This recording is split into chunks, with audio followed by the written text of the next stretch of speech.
बिलासपुर से इस बीच एक बड़ी खबर आ रही है, जहां बिलासपुर में डायरिया का कहर जारी है। डायरिया से एक और मौत हो गई। दरअसल चांटीडीह के बाद हथनी में एक और मौत हो गई डायरिया के चलते। उल्टी दस्त से पीड़ित महिला सिम्स में भर्ती थी। जिले में 6 दिन में डायरिया से ये 5वीं मौत है। दूषित पानी से डायरिया की आशंका है। दरअसल नगर निगम के बाद अब ग्रामीण क्षेत्र में डायरिया फैल रहा है और लगातार लोगों को अपनी चपेट में ले रहा है। इससे सावधान रहने की आवश्यकता है।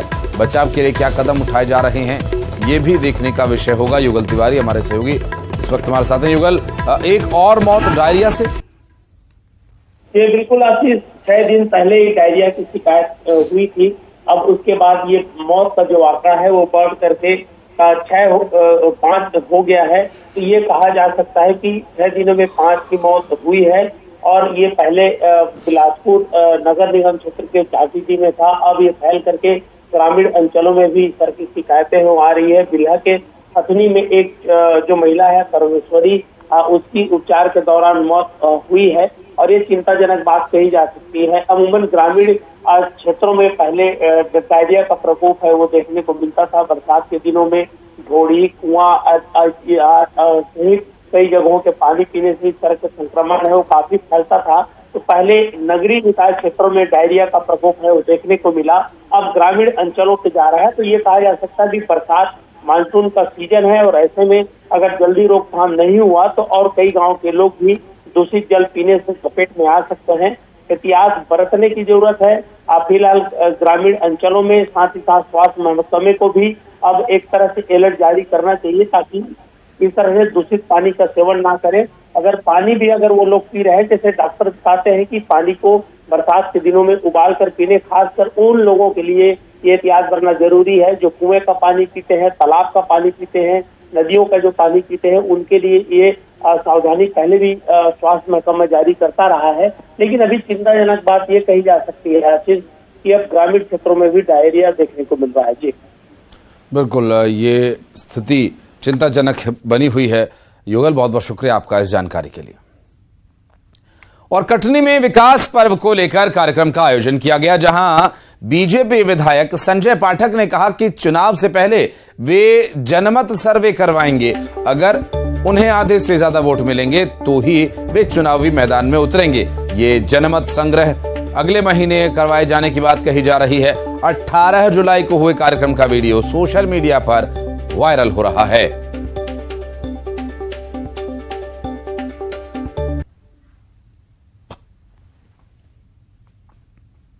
नहीं तो चुनाव नहीं लड़ूंगा। कोई कुछ बोल दे, 50% से 1 वोट अगर कम मिलेगी तो चुनाव नहीं लड़ूंगा। और ये वोटिंग मैं अभी इसी अगले महीने कराने जा रहा हूं। बकायदा वोटें छप के आएंगी, घर घर बांटी जाएंगी। जब तक 51% हक दादा कहते हैं 70% लोग बोलेंगे, मैं बोलता हूं 100% बोले, लेकिन 51 से 50 ना करना। 50 के नीचे अगर मेरे को खुद वोटिंग करा रहा हूं, लिख के भेज रहा हूं वोट बना के ऐसे कि चुनाव लड़े या ना लड़े, टिक लगाओ। तो नेताजी ने सीना ठोक के दावा कर दिया, शैलेंद्र भदौरिया। ये दावा ठीक है, लोकतंत्र है और ऐसे दावों से जो लड़ाई है वो और दिलचस्प हो जाती है। ऐसे राजनेता इस चुनावी समर को और दिलचस्प बना देते हैं।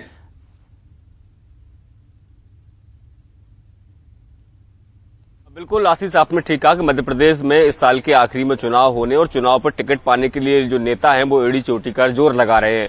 राजधानी भोपाल के दौरे कर रहे हैं, दिल्ली का दौरा कर रहे हैं, तो तमाम जो नेताओं से मिल रहे हैं और अपने अपने टिकट की जुगाड़ में लगे हुए हैं। और कई विधायक ऐसे हैं जिनके टिकट पर खतरा मंडरा रहा है, तो वो भी कहीं न कहीं साधने में नेताओं को जुटे हुए किसी तरह से टिकट बचा लिया जाए। और उसी बीच ये वीडियो सामने आता है कटनी जिले के विजयराघवगढ़ के विधायक संजय पाठक का, और वो साफ तौर पर ये कहते हैं कि वो जनमत सर्वे करवाएंगे और सर्वे में अगर 51% से अधिक कम लोगों ने यदि उनको ये कहा कि उनको चुनाव नहीं लड़ना चाहिए तो वो चुनाव नहीं लड़ेंगे। और वो डंके की चोट पर ये कह रहे हैं कि बाकायदा हर घर में पर्चा भेजा जाएगा, मतपत्र भेजे जाएंगे, पेटियां भेजी जाएंगी और उसके आधार पर ही वो तय होगा कि आखिर उन्हें चुनाव लड़ना चाहिए या नहीं लड़ना चाहिए। हालांकि उन्होंने एक बात और कही कि उन्हें पूरा विश्वास है कि उनके विधानसभा क्षेत्र के 100% लोग ये चाहते हैं और वो चुनाव लड़े।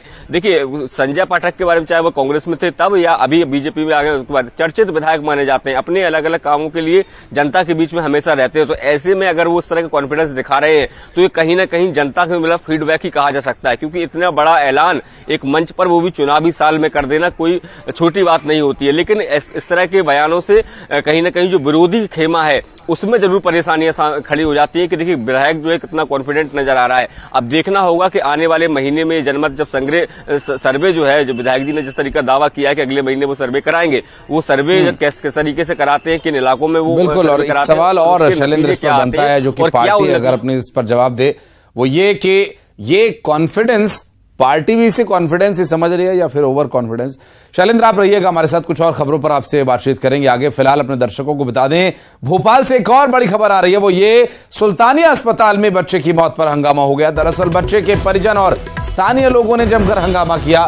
डॉक्टर पर लापरवाही और अभद्रता करने का भी आरोप लगाया गया। दरअसल डॉक्टर की लापरवाही के चलते बच्चे की जान चली गई।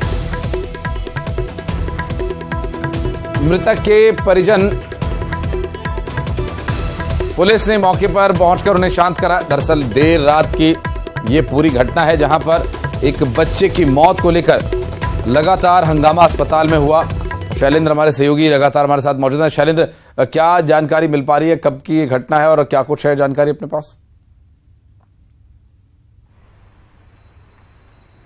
देखिए, बताया जा रहा है कि एक बच्चे जिसकी तबीयत खराब थी उसको इलाज के लिए अस्पताल में भर्ती कराया गया था और देर रात उसकी मौत हो गई। मौत के पीछे जो परिजन है उनका साफ तौर पर यह कहना है कि डॉक्टरों की तरफ से लापरवाही बरती गई है। अब जब इलाज चल रहा था उस दौरान उन्होंने डॉक्टर से भी बातचीत की थी, लेकिन डॉक्टरों ने उन्होंने ढंग से बात नहीं की। अभद्र भाषा का प्रयोग करने का आरोप भी परिजन लगा रहे हैं। परिजन, जब बच्चे की मौत हुई उसके बाद लगभग 1 घंटे तक इन परिजनों ने अस्पताल परिसर में जमकर हंगामा किया। हालांकि इसकी जानकारी जैसे ही पुलिस को लगी, पुलिस बल भी मौके पर पहुंचा था। थाना प्रभारी सहित अन्य जो पुलिसकर्मी थे उनके द्वारा परिजनों को समझाइश देने का प्रयास किया गया, लेकिन लगभग 1 घंटे तक ये हंगामा चलते रहा और साफ तौर पर जो परिजन है वो डॉक्टर के खिलाफ प्रदर्शन कर रहे थे और कह रहे थे। जी, बहुत शुक्रिया आपका इस पूरे मामले पर जानकारी देने के लिए शैलेंद्र। और